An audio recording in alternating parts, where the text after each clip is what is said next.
नमस्कार भाइयों बहनों, एस्ट्रोलॉजी के इस चैनल में आपका स्वागत करता हूं।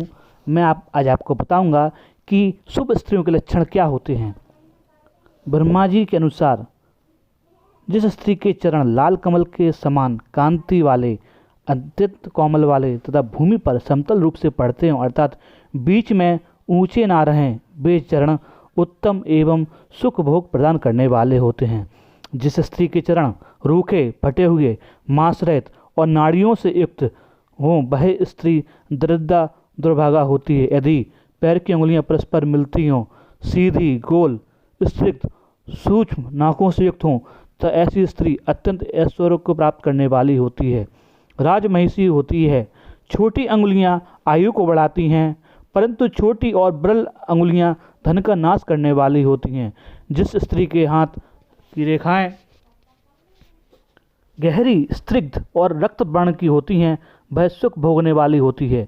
इसके विपरीत टेढ़ी और टूटी हुई हो, वह दरिद्रता होती है। जिसके हाथ में कनिष्ठा के मूल में तर्जनी पूरी रेखा चली जाए, तो ऐसी स्त्री 100 वर्ष तक जीवित रहती है, और यदि न्यून हो तो आयु कम होती है। जिस स्त्री के हाथ की अंगुलियां गोल, लंबी, पतली, मिलाने पर छिद्र रहित, कोमल तथा रक्त वर्ण की हो, वह स्त्री अनेक सुख भोगों को प्राप्त करती है। जिस नख बंधुजीव पुष्प के समान लाल एवं ऊंचे स्निग्ध हों तथा वह ऐश्वर्य की प्राप्ति करती है, तथा रूखे, टेढ़े, अनेक प्रकार के रंग वाले तथा श्वेत या नीले पीले नखों वाली स्त्री दुर्भाग्य और दारिद्रता को प्राप्त होती हैं। जिस स्त्री के हाथ फटे हुए हों, रूखे और विषम अर्थात ऊंचे नीचे एवं छोटे छोटे बड़े हों, वह कष्ट भोगती है। जिस स्त्री की अंगुलियां पर्वों में समान रेखा हो तथा यप का चिन्ह हो, उसे अपार सुख तथा अच्छे धन प्राप्त होता है। जिस स्त्री का मणिबंध स्पष्ट हो तथा रेखाओं से सुशोभित हो, वह चिरकाल तक अच्छे भोग और दीर्घ आयु को प्राप्त करती है। जिस स्त्री की ग्रीवा में 4 अंगुल के परिमाप में स्पष्ट 3 रेखाएं हों, वह सदा रत्नों के आभूषण धारण करने वाली होती है। दुर्बल ग्रीवा वाली स्त्री निर्धन, दीर्घ ग्रीवा वाली बंधकी, ह्रस्व ग्रीवा वाली मृतवत्सा होती है, और स्थूल ग्रीवा वाली दुख संताप को प्राप्त करती है।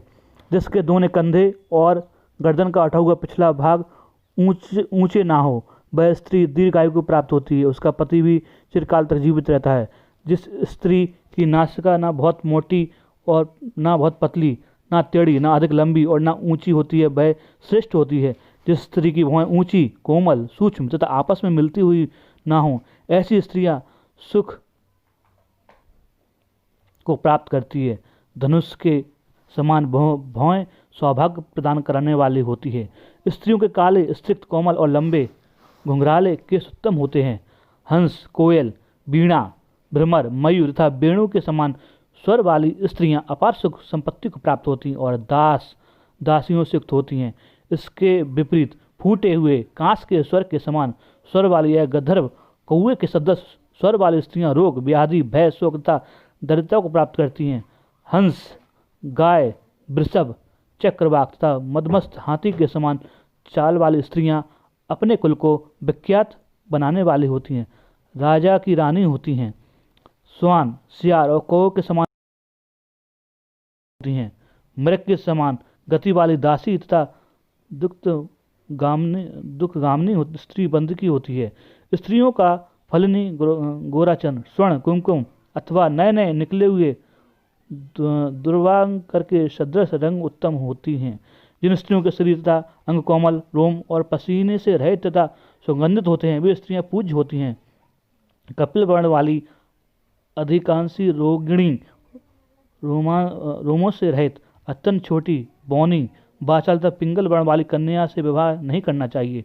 नक्षत्र, वृक्ष, नदी, म्लेच्छ, पर्वत, पक्षी, सांप आदि और दासी के नाम पर जिसका नाम हो, सा डरावने नाम वाली कन्या से विवाह नहीं करना चाहिए। जिसके सब अंग ठीक हों, सुंदर नाम हो, हंस या हाथी सी गति हो, जो सूक्ष्म रोम, केश और दांतों वाले तथा कोमलांगी हो, ऐसी कन्या से विवाह करना उत्तम होता है।